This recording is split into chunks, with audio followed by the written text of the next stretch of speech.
देव KSG coaching के YouTube channel पर आपका फिर से स्वागत है। और आज हम अध्ययन करेंगे रावल हर राज। रावल हर राज की बात की जाए तो इनका कार्यकाल था 1561 से लेके और 1577। ठीक, रावल हर राज। सबसे पहले ये जो थे वो उसके समय दिल्ली के बादशाह थे अकबर। कौन थे? अकबर। अकबर की बात की जाए तो अकबर का कार्यकाल जो था वो 1556 से 1605। ठीक है, तो इसके बारे में सबसे पहली चीज़ है क्या बोलते हैं, अकबर के समकालीन शासक। किसके? अकबर के समकालीन शासक। अब उस समय अकबर धीरे धीरे अपना कब्जा, अपना क्षेत्र बढ़ा रहा था, तो ये चाह रहा था कि भाई अपने इनसे संबंध स्थापित करें। तो अकबर ने क्या किया था, 1570 में एक नागौर दरबार लगाया था। कौन सा दरबार लगाया था? नागौर दरबार। इसे नागौर दरबार क्यों कहते हैं? क्योंकि सम्राट अकबर ने नागौर में जाके एक दरबार का आयोजन किया था, इसलिए इसे नागौर दरबार कहते हैं। नागौर किले में सम्राट अकबर जहाँ रहेगा वहीं दरबार लगेगा, राजा जहाँ पे रहेगा। तो सम्राट अकबर आया और नागौर में लगाया। गुरुजी नागौर में क्यों लगाया? नागौर में इसलिए लगाया क्योंकि राजस्थान के जो ज़्यादातर शासक थे राजपूत थे, हिंदू थे। क्या थे? हिंदू। और वो इनके अकबर के दिन का स्वीकार नहीं करना चाहते थे क्योंकि उसे विधर्मी मानते थे, वो मुसलमान था इसलिए। तो वो ये चाह रहा था कि अपन इनके बीच में जाके रहेंगे नागौर में तो कहीं ना कहीं ये अपने को समझेंगे। तो अकबर ने बड़ी चालाकी से क्या किया, नागौर में दरबार लगाया। यहाँ पे 2-3 महीने यहीं पर डाला और उसने शुक्र तालाब का निर्माण कराया। कौन से तालाब का निर्माण कराया? शुक्र तालाब। अब पश्चिमी राजस्थान की बात की जाए तो वहाँ क्या है कि पानी की बड़ी समस्या है। पानी की समस्या है तो वो तालाब का निर्माण करा दिया।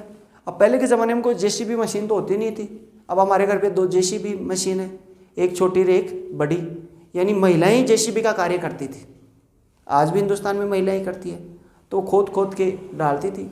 पहले के ज़माने में महिलाएं अपने बच्चों को भी साथ में लेके आती थी, उन्हें चोले के नीचे दाब दिया जाता था, फिर वो खुदाई करती रहती थी पीछे से। अकबर जाता अपना दरबार उरबार लगाता है तो अपने मंत्रियों को लेके आ जाओ भाई, देख के आते हैं। घूमने चला जाता, बच्चे म्या करते रहते थे, उनको चोले के नीचे से निकालता था। और महिलाओं में डर हो जाता है इसको पका के खाएगा ये। फिर उसको कहता है बब्बू चुप हो जा। फिर बब्बू उसके ऊपर टॉयलेट कर देता था। किसके ऊपर? अकबर के ऊपर। अकबर कहता नाटी बॉय, फिर एकदम डैडियों को पूछ लेता, कोई बात नहीं, अरे नाटी बॉय, ए भाई ओ छोरा ने दूध पा दे, ते कहीं कर रहे जो मर जाए लो, ठहरो क्यों जाए लो। और महिलाओं को बोलता क्या खतरनाक आदमी है, और तो बड़ो राजा वैर, ये माड़ा पेशाब कर दियो फिर भी कोई दिक्कती को ना, आप नाल तो ठार फेंक दे छोरा ने, क्योंकि बिन ध्यान से और दोबारा पैदा कर लाला। और अकबर ने ध्यान से टाबर की कहीं कीमत से, क्योंकि एक टाबर भी पैदा कुनी हो, वो तो अपना महत्व होता है। तो अकबर के हरम में 5000 बैरबानियाँ थी लेकिन बच्चे नहीं थे। और अपनी एक बैरबानी होती है हरम में और 5000 बच्चे होते हैं। ठीक है, तो उल्टा काम होता है। तो यहाँ अकबर ने नागौर दरबार लगाया। फिर महिलाओं के उनके प्रति सिंपैथी जागी।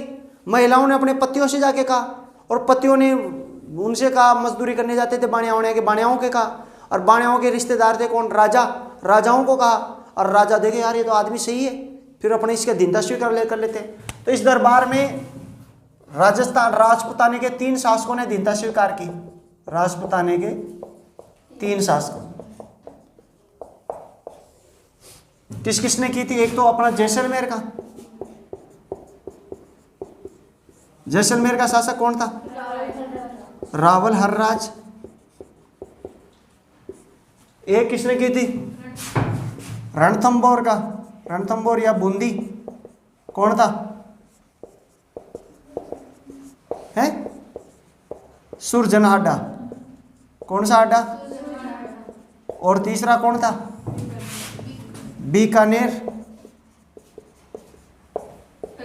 बीकानेर का शासक कौन था? कल्याणमल। इन 3 राजाओं ने इनकी अधीनता स्वीकार की थी। नागौर दरबार में रट लेना इसको, इसलिए बहुत इंपॉर्टेंट है। अब ये देखो, बूंदी भी इसके अधिकार में हो गई सम्राट अकबर के, जैसलमेर भी हो गया, बीकानेर भी हो गया, इसका क्या नाम है, आमेर पहले से ही था।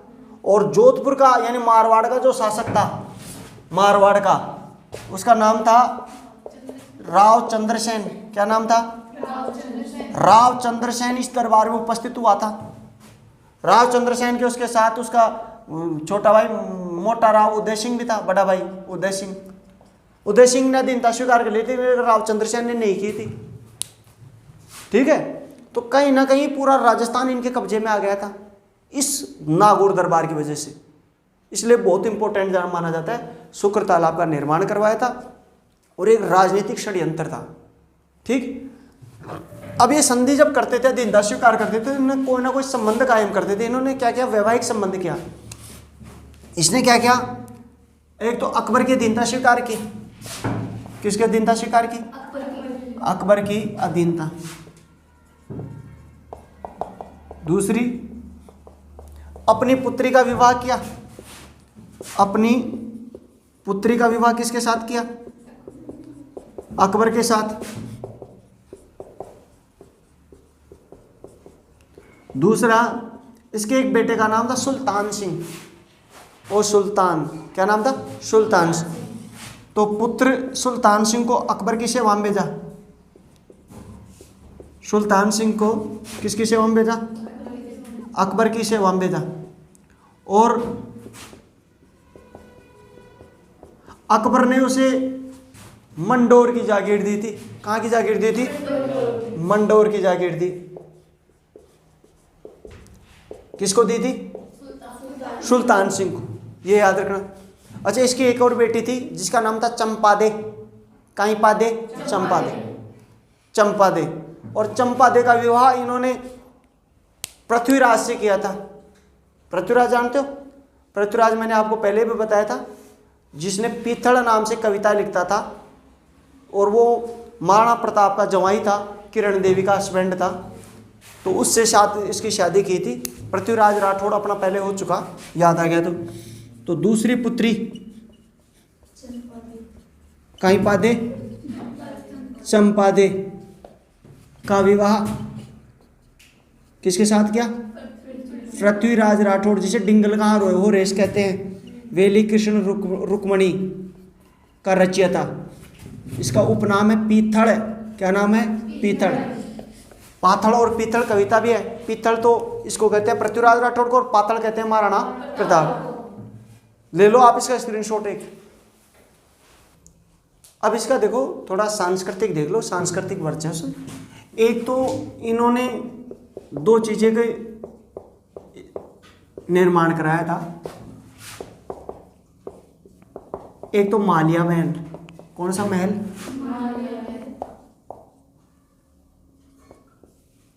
आलिया और मालिया में अंतर जानते हो क्या? मालिया छोरी है ना, आलिया है, मालिया भी होगा।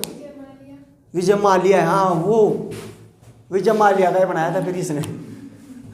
अरे एक दूसरा खापड़ी हो गया हवेली। कौन सी हवेली? मालिया। मैं सोच रहा था मालिया कोई छोरी है। आलिया भट्ट है वो तो ना। कौन से भट्ट की है वो? महेश भट्ट की छोरी है वो। मेरे से बड़ी है कि छोटी है क्या? फिर तो छोड़ो। सांस्कृतिक वर्चस्व, ठीक है। इसके अलावा ये स्वयं भी एक बहुत बड़े अच्छे ज्ञाता थे, लेखक थे। तो स्वयं की पुस्तक है पिंगल शिरोमणि। कौन सा शिरोमणि? शिरोमणि इसकी प्रसिद्ध पुस्तक है। स्टार लगा रहा है, ठीक। और इनके राज दरबारी भी खूब थे। राज दरबारी में एक दो तो याद रख लेना, बहुत इंपॉर्टेंट बता देता हूं। कवि कुशल लाभ, नाम सुना होगा? पुस्तक बताओ इसकी। डोला मारूरा दोहा। कभी नहीं सुना इसका? ये याद नहीं हुआ तुम्हारे को, फिर तो क्या याद है? दूसरा डूंगर सी रत्नु।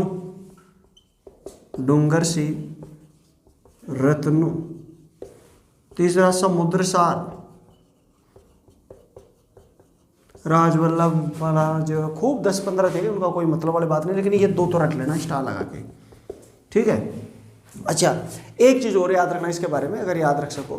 इन्होंने क्या किया, एक सामंती व्यवस्था चालू की थी। सामंती व्यवस्था, सामंती व्यवस्था का पुनर्गठन किया था। सामंती व्यवस्था क्या होती है, एक बैठक, सामंती व्यवस्था के साथ बैठक व्यवस्था, सीख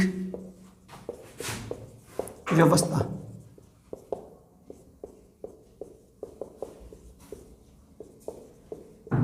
लागू की। ये जो थी, ये जो सीख या बैठक व्यवस्था थी, ये दो थी, एक तो थी डाबी और एक थी जीवनी। डाबी और जीवनी। डाबी जो थे वो दाएं तरफ बैठते थे, दाएं, और जीवनी थे वो किस तरफ बैठते थे, बाएं। राजा, ऐसे राजा बैठता था, तो राजा के एक स्लॉट तो इधर की साइड बैठती थी, एक इधर दाएं हाथ की तरफ और बाएं। दाएं हाथ को तो डाबी कहते थे, बाएं हाथ को क्या कहते थे, जीवनी। ठीक है, ये दाएं वाले होते थे तो समर्थक होते थे। कौन होते थे, समर्थक। राजा सही करे गलत करे उसके समर्थक रहेंगे, उसके खास मित्र या वो वाले लोग रहेंगे। और ये बाएं होते थे, ये लेफ्टिस्ट, इनको लेफ्टिस्ट कहते हैं, लेफ्टिस्ट जिसे वामपंथी कहते हैं। ये तो होते हैं, बाएं को कहते हैं वामपंथी और दाएं को कहते हैं दक्षिणपंथी। क्या कहते हैं, दक्षिण, वामपंथी और दक्षिणपंथी। ये होते हैं विरोधी। क्या होते हैं, विरोधी। हर काम में, जैसे अपने वामपंथी होते हैं, उनको हर चीज में शोषण नजर आता है। भाई इन्होंने रोड बनाई तो रोड में शोषण होगा मजदूरों का, इन्होंने ये किया तो इसमें इसका शोषण होगा, शोषण नजर आता है उनको। तो ये हर चीज के विरोधी होते हैं। तो मेरे को ये बताओ, ये ज्यादा ताकतवर रहेंगे कि ये ज्यादा ताकतवर,